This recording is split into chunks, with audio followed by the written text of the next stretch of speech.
Il y a en Noé deux choses qui doivent être relevées.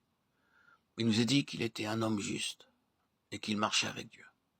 En tant qu'homme juste, il reprend ce qui a été vrai en Abel. Il a été rendu témoignage à Abel qu'il était juste. En ce qui concerne sa marche avec Dieu, Noé reprend ce qui était vrai d'Enoch. Enoch marcha avec Dieu. Ces deux choses nous amènent immédiatement sur la base de la résurrection et nous montrent ce que représente Noé. Si, comme il l'est dit, il est un homme juste, d'où lui vient sa justice?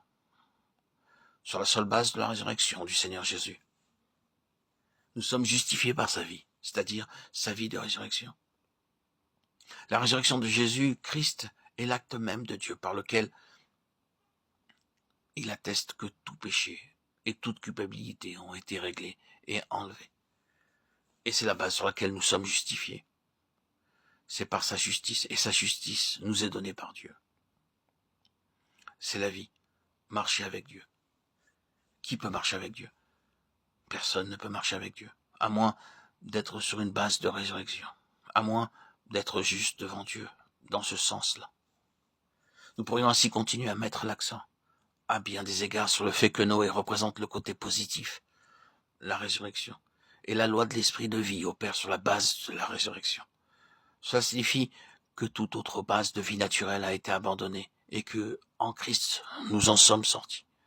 Nous voyons Noé, durant toutes ces années, occupé à ce qui le prouve être en dehors des choses de ce monde. Car durant toutes ces années, Noé construisit cette arche. Par chaque coup de marteau, il répète « Je ne suis pas en ceci, j'en sors, je le répudie. L'heure vient où ce qui est vrai de moi spirituellement s'accomplira. » Littéralement. Et c'est aussi notre position. Nous aussi, nous sommes sortis spirituellement. Et nous attendons l'heure où ce qui est vrai de nous spirituellement deviendra littéralement vrai. Nous sortirons.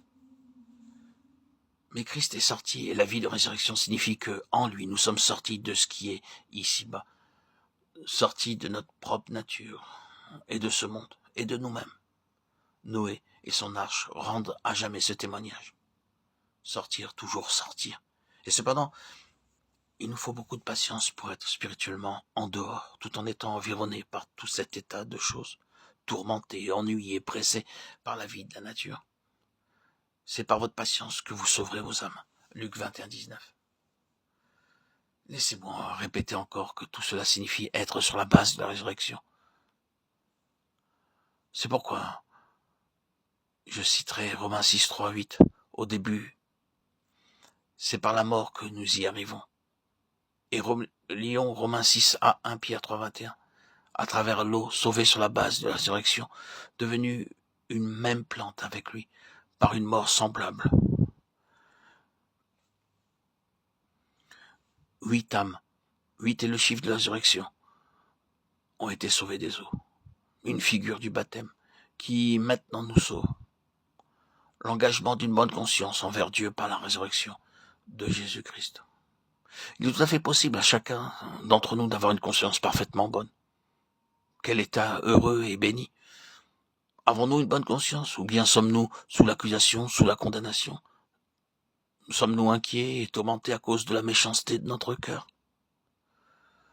Cela signifie alors que nous n'avons pas donné à Dieu la réponse d'une bonne conscience. Et pourquoi donc? C'est que nous attendons encore quelque chose de notre propre nature, de nous-mêmes. Nous ferions mieux d'y renoncer puisque c'est le seul chemin pour en sortir. Répudions notre moi, disons-nous à nous-mêmes et disons au diable une fois pour toutes que en nous, c'est-à-dire dans notre chair, il ne demeure rien de bon et que nous ne nous attendons plus à y trouver rien. Le diable le sait, et cependant il essaie de nous engager dans la tâche impossible de chercher quelque chose que nous ne trouverons jamais, et c'est ainsi qu'il nous tourmente. Alors, pourquoi ne prendrions-nous pas la base du Seigneur pour triompher des manœuvres de l'ennemi? Acceptons le fait que nous ne pouvons jamais attendre quelque bien de nous-mêmes. Tout notre bien est en un autre, en notre Seigneur Jésus, non en notre moi. C'est la loi de l'esprit de vie en Jésus-Christ. Que le Seigneur nous fasse comprendre tout ce que cela signifie.